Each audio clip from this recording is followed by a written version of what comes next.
सच्चिदानंद रूपाय विश्वोत्पत्त्यादिहेतवे तापत्रय विनाशाय श्रीकृष्णाय वयं नमः। सर्वमंगलमांगल्ये शिवे सर्वार्थसाधिके शरण्ये त्र्यंबके गौरी नारायणी नमोस्तुते।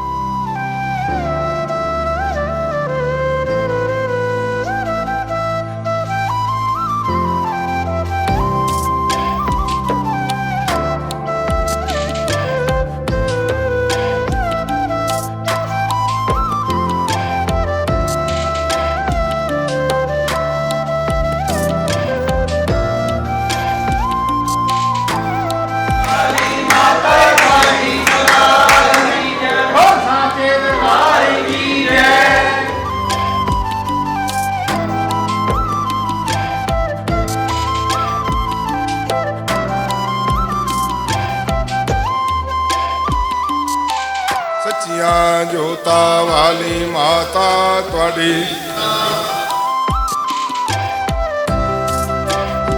सच्चिदानंद रूपाय विश्वोत्पत्त्यादिहेतवे तापत्रय विनाशाय श्रीकृष्णाय वयं नमः।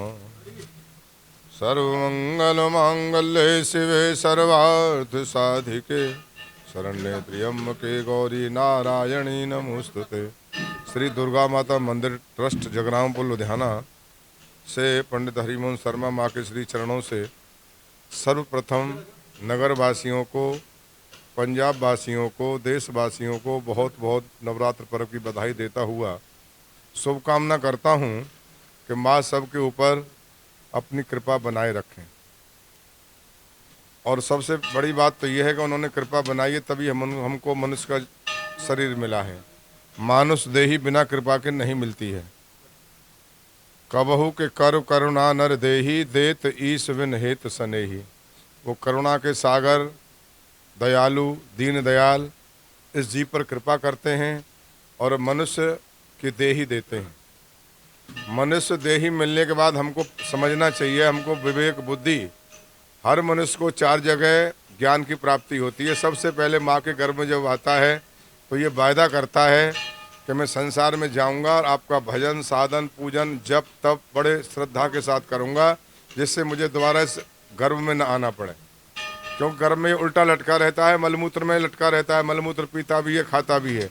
तो वहाँ बड़ा दयनीय भाव से ये कहता है कि मैं आपकी शरणागत हूँ, आप मेरी रक्षा करें और मैं दोबारा ऐसा कर्म नहीं करूँगा जिससे मुझे दोबारा इस नरक में आना पड़े। वो ज्ञान प्राप्त होता है, लेकिन जैसे ही संसार में जन्म लेता है वो ज्ञान रूपी जेब कट जाती है। और जैसे जब जेब कटती है तो वो रोने लग जाता है। बच्चा, वो कहते हैं पर वाला बच्चा रो गया भाई, रो पड़ा रो पड़ा रो पड़ा, बच्चा रोने लग जाता है। रोता तो इसलिए है कि उसकी कॉस्टली चीज़, कीमती चीज़ गायब हो गई, वो तत्व ज्ञान पता नहीं कहाँ चला गया और माया का परत उसके सामने पर्दा आके खड़ा हो गया और वो अपने बस उसी में रोने पीटने में, रुलाने में, चलने में, चलाने में लग पड़ा, मस्त हो गया।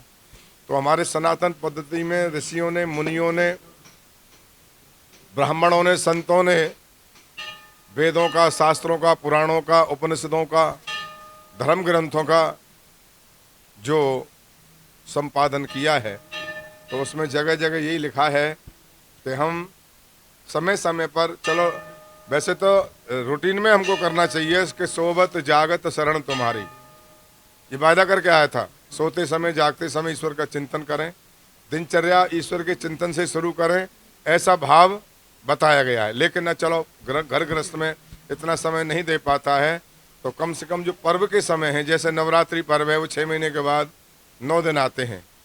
तो कई प्रांतों में ऐसा देखा गया है कि 9 दिन वो सब कुछ भुला करके सुबह से रात्रि तक 24 घंटे निरंतर माँ का चिंतन, पूजन, हवन, जप तप, यज्ञ, व्रत, नियम, साधन, ये सब चलता रहता है।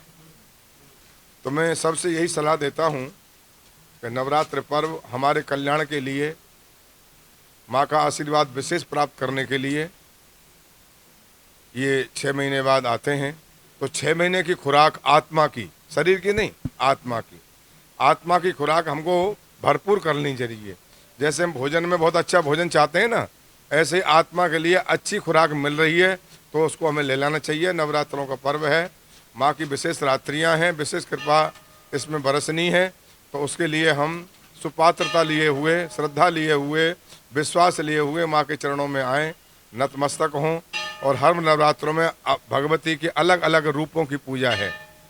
जैसे आज प्रथम शैलपुत्री माता की पूजा है, तो उसमें आएँ, पूजन करें, यजन करें, प्रार्थना करें, विनय करें और भगवान से, माता से आशीर्वाद प्राप्त करें, अपने जीवन को सफल बनाएं। इतना कहता हूँ, बार बार मैं यही कहूँगा कि जीवन को ऐसे ही न गंवाएं। खाना पीना सोना पशुओं का भी काम, और बंदे में बस फर्क यही है, जपे हरि का नाम। हरि का नाम चिंतन करने के लिए आया है। कोशिश करे वो ज़्यादा से ज़्यादा चिंतन करेगा, तभी कल्याण होगा। बड़े बड़े डींगे मारने से, पाखंड करने से कुछ नहीं होगा। चिंतन करना ही पड़ेगा, चिंतन करना ही चाहिए। सच्चियां जोता वाली माता त्वाडी